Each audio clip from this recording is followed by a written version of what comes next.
that if you think that your life is Hayot qat'iy va adolatsiz bo'lganligi uchun taslim bo'lishni tanlaysizmi? Yana bir bor o'ylab ko'ring. Men 18 yoshimda turmush qurgandim. Oilamdagilar eskilikni qadrlovchi, qattiqqo'l inson edi. Bizlar odobli qizlar edik. Hech qachon ota-onamizga yo'q deb ayta olmaganmiz. Otam meni turmushga bermoqchi bo'ldi. Men esa bu sizni xursand qilsa mayli, roziman degan so'zlardan boshqa hech nima aytmadim ham. Albatta turmush qurganimdan men baxtli emasdim. Turmush qurganimdan 2 yil o'tib men avtohalokatga uchradim. Bu 9 yil oldin edi. Mashinani haydayotgan erimning ko'zi ilingan va biz avtohalokatga uchradik. U sakrashga ulgurdi va hayotini asrab qoldi. Men uning hayoti saqlanib qolgani uchun bundan xursandman. Ammo men mashinaning ichida qolgandim va juda ko'p jarohat oldim. O'ng qo'lim sindi, yelkalarim va bo'yin suyaklari sindi. Butun boshli qovurg'alarim ham sinib ketgandi. Buning oqibatida o'pkam va jigarim qattiq jarohatlangandi. Biroq ana shu jarohatlar meni va mening hayotimni butkul o'zgartirib yubordi. Hayotni qanday yashash borasidagi qarashlarim o'zgardi. Umurtqamning va bel suyaklarimning singani meni hayotimni o'zgartirgan narsa bo'lib qoldi. Men umrbodga falajlanib qoldim. O'shanda ko'plab odamlar kelib menga yordam bergandi. Mashina ichida meni tortib olishgandi. Ular meni mashinadan olib chiqishayotganda men allaqachon falajlanganimni tushungandim. 2,5 oy davomida shifoxonada qoldim va bu kunlar haqiqiy dahshat edi. Men tushkunlik domiga tushib qolgandim. Bir kuni bir doktor oldimga kelib quyidagi gaplarni aytdi. Sen rassom bo'lishni xohlagan ekansan, ammo seni majburlab turmushga berib, uy bekasiga aylantirishgan ekan. Senga yomon yangiligim bor. Endi sen chiza olmaysan. to be an artist but you ended up being a housewife. I have a bad news for you. You won't be able to paint again. Keyingi kun esa doktor yana keldi va jarohatlaring shu qadar og'irki, endi umuman yura olmaysan deb aytdi. You won't be able to walk again.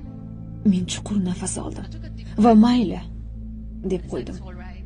Keyingi kun doktor yana keldi va umurtqalarimdagi jarohat tufayli endi farzand ko'ra olmasligimni aytdi. Sensation that you have in your Ana shu kuni men tamom bo'ldim. you won't be able to give birth to a child again. That day I was devastated. I still remember Haligacha yaxshi eslayman. Men onamdan nima uchun aynan men deb so'ragandim. and that is O'sha kundan boshlab men butun boshli hayotimni savol ostiga qo'yishni boshladim. Nima uchun mavjudligim to'g'risida o'yladim. I realized that the word O'shanda men so'zlar qalbga malham bo'lishini anglab yetdim. Onam menga, bu kunlar ham o'tib ketadi. Alloh sen uchun ko'zlab qo'ygan rejalar bor. Bunda katta bir hikmat mavjud. Men bu hikmatning nima ekanligini bilmayman, ammo u bor deb aytdi. has. That day I decided that I'm going to fight my fears. O'shanda men qo'rquvimga qarshi kurashishga qaror qildim. O'zim qo'rqadigan narsalarning barini birma-bir yozib chiqdim. Va birin-ketin bu qo'rquvlarimni yengishni maqsad qildim. Divorce. Eng katta qo'rquvim nima edi, bilasizmi? I couldn't stand Ajrashish. Bu so'zni ko'rishga ko'zim yo'q edi. this person who Meni endi xohlamay qo'ygan erimdan ajralmaslik uchun unga boricha yaqinlashishga harakat qilardim. but the day I decided Men hammasi yaxshilanishiga umid qilardim. Ammo bu mening qo'rquvimdan boshqa narsa emasligini anglagan kunim, I made myself men erimni erkin qo'yib yubordim that the day va bu orqali o'zimni ham ozod I qildim. sent him a text. Men hissiyotlarini boshqarishni o'rgandim. Erimning qayta uylanayotganini eshitgan kunim unga sen uchun xursandman va dunyodagi jamiki baxtni tilayman deb xabar yubordim. I won't be able to be a mother again. Men haligacha uning uchun duodaman va u buni biladi. Ikkinchi qo'rquvim endi ona bo'la olmasligim edi. Is acceptance. Bu o'y meni yeb bitirardi, ammo men keyinchalik dunyodagi yagona orzusi ota-onali bo'lish bo'lgan ko'plab bolalar borligini angladim. Born from a very small Yig'lashdan hech qanday naf yo'q. Borib shunchaki bitta bola asrab olish kerak. baby boy and Men shunday qildim ham. 2 yildan so'ng Pokistondagi kichik bir shaharchadan menga qo'ng'iroq qilishdi. labor pain. Ular o'g'il bola chaqaloq borligini va xohlasam asrab olishim mumkinligini taklif qilishdi. Men ha dedim. Ha, men o'sha bolani olaman. Hoziroq borib uni uyimga olib kelaman dedim. It all starts from within. Sen o'zingni qanday bo'lsang shundayligincha qabul qilishni o'rgangan chog'ing, dunyo seni qabul qila boshlaydi. Things should work. Barchasi o'z ichimizdan boshlanadi. Bizda hayot haqidagi ajoyib tasavvur mavjud. We give up. Hammasi mana shunaqa bo'lishi kerak.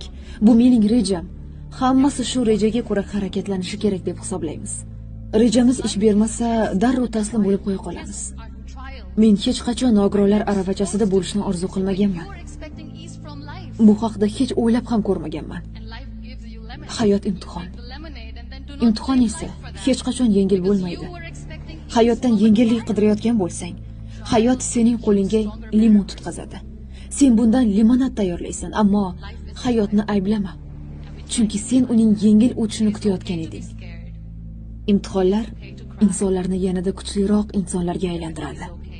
Hayot imtihon. Buni anglamoq lozim. Qo'rqish tabiiy, ko'z yosh to'kish tabiiy. Har qanday holatda ham tabiiy. Ammo kishining tanlovi taslim bo'lish bo'lmasligi lozim. Odamlar taslimiyat tanlov emas deyishadi. Yo'q, taslimiyat bu kishining o'z tanlovi. Muvaffaqiyatsizlikka uchrasang, yana qayta boshlaysan. Yiqilsang turasan, qayta va qayta. Seni hayotda mana shu narsagina harakatda ushlab turadi. Dunyoda sening hayotingni orzu qilib yashayotgan ko'plab odamlar mavjud. Sen hatto buni tasavvur qila olmaysan. Har bir olayotgan nafasingga shukrona keltir. Har bir yashayotgan ongingda tirikligingni his et. O'lim kelishidan oldin o'lma. Hayotingni to'la yashab o't. O'zingni borincha qabul qil. O'zingga mehribon bo'l. Haqiqiy baxt shukronalikda. Shukrona keltir va hayotingdagi har bir lahzani his etib yasha.